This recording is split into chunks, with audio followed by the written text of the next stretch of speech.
Hey, you guys. Ras Atiyat here in Singapore, and it's been a whirlwind of a day. So I've had a long list of things that I need to get done, checking them off as I go along, and I'm feeling pretty good about my work. So I was actually really excited to go back through my notes and think about what it is that I wanted to cover next.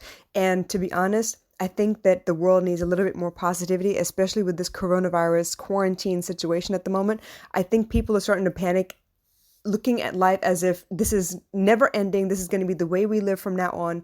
All of us stuck to our houses, not able to go out and do anything. And it doesn't seem like living at all. And I understand there are precautions that need to be taken. There are measures that have been put in place to make sure that the spread does not continue. And as long as we kind of play within the rules for now, then it means that this will finish faster. But in the meantime, I need y'all to remember, it can't rain forever. It's not physically possible for it to rain forever. At some point, it's going to have to stop raining. Even as the earth heals itself, they're talking about, less pollution because less people out and about, going to work or traveling to places, less flights, less buses, cars, motorcycles, all of that stuff, all the trains they've reduced the amount of transport that's going around everywhere. And then on top of that, it's hit the economy as well, correct? I totally get it. I get it.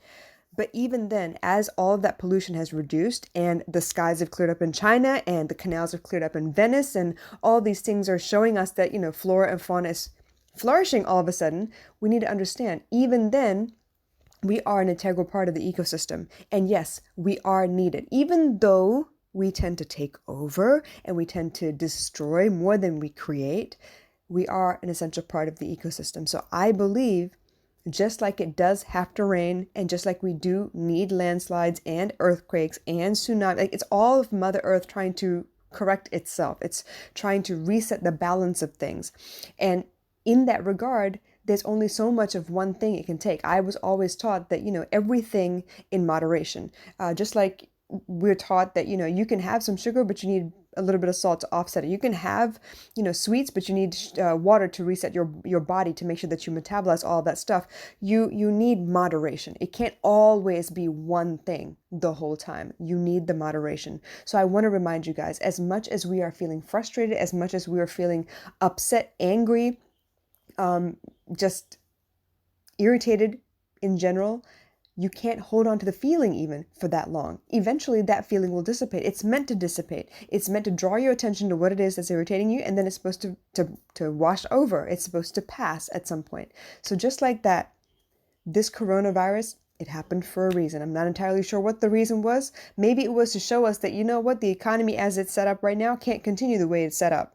We won't survive. It is not sustainable. It cannot be like this forever. It's time for a change. And maybe it means that we need to really pay attention to what we eat and what we consume and where we shop and how we do business going forward. I've heard that ethanol, the demand for it has dropped and has changed the economy in that way as well. There's a lot going on. There's a lot. Everything is being affected. But that also means that we need to take a look at what's been done all this time, because our favorite excuse is, oh, it's always been done this way. It should continue being done this way. But this is the kind of shakeup that we need to be able to reset everything and look at the processes we had in place before.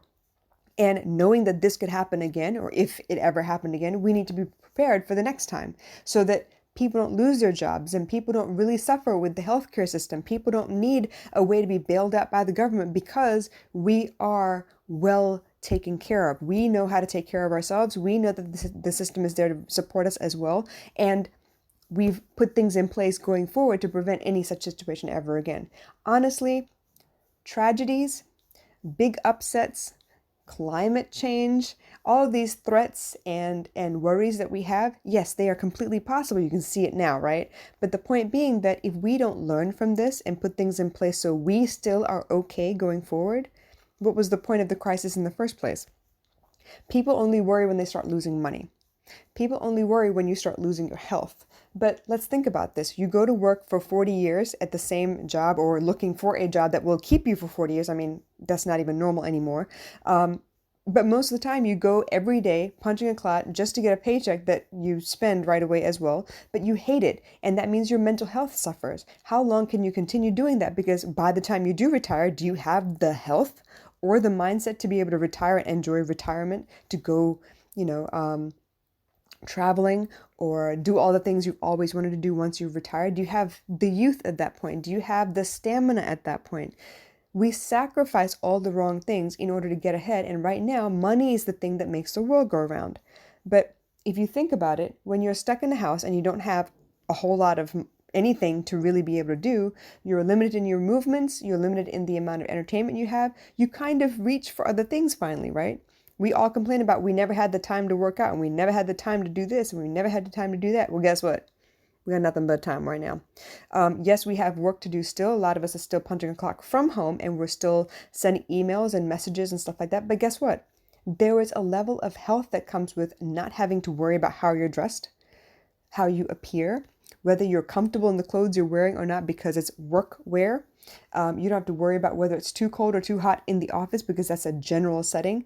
You're in the comfort of your home.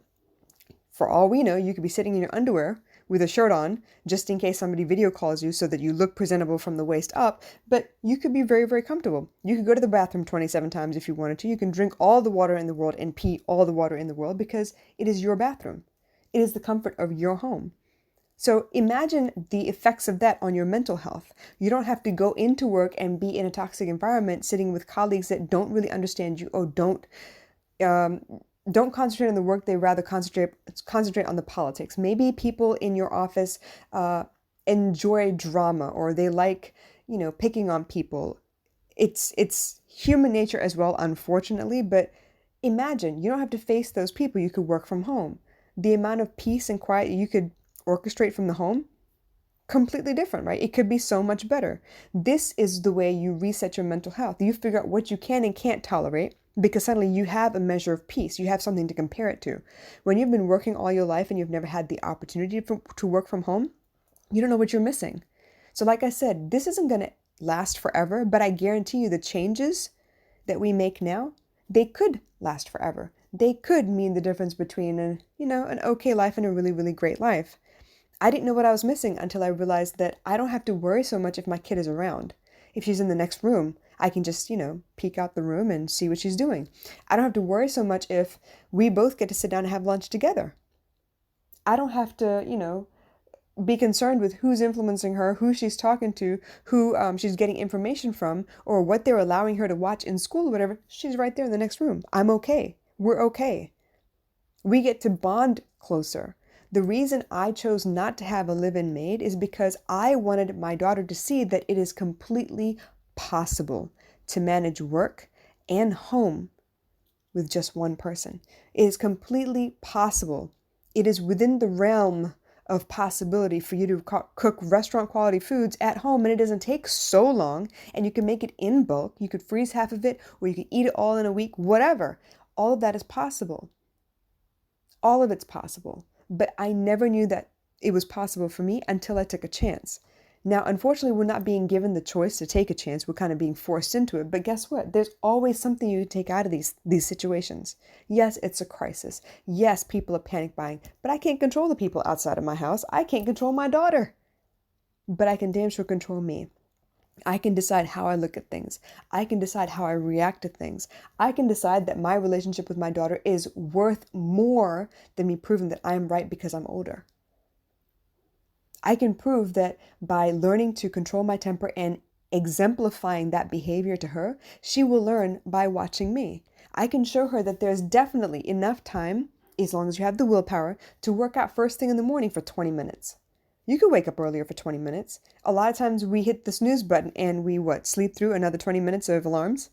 Definitely. We could have gotten out of bed. We could have done that. Definitely. In this time of crisis, there is so much you could be doing. Don't find yourself focusing on the one thing you can't control. And I get it. The changes could affect your money, and the money affects your opportunities and the things you're able to do or provide for your family. I get it. You're not the only one in dire straits, though. And unfortunately, the more you concentrate on the thing you don't have, the more other things start to slide. The more this turns into quicksand. So please remember, it can't rain forever. This too will pass. It has to. But what we learn from it, that's all that matters.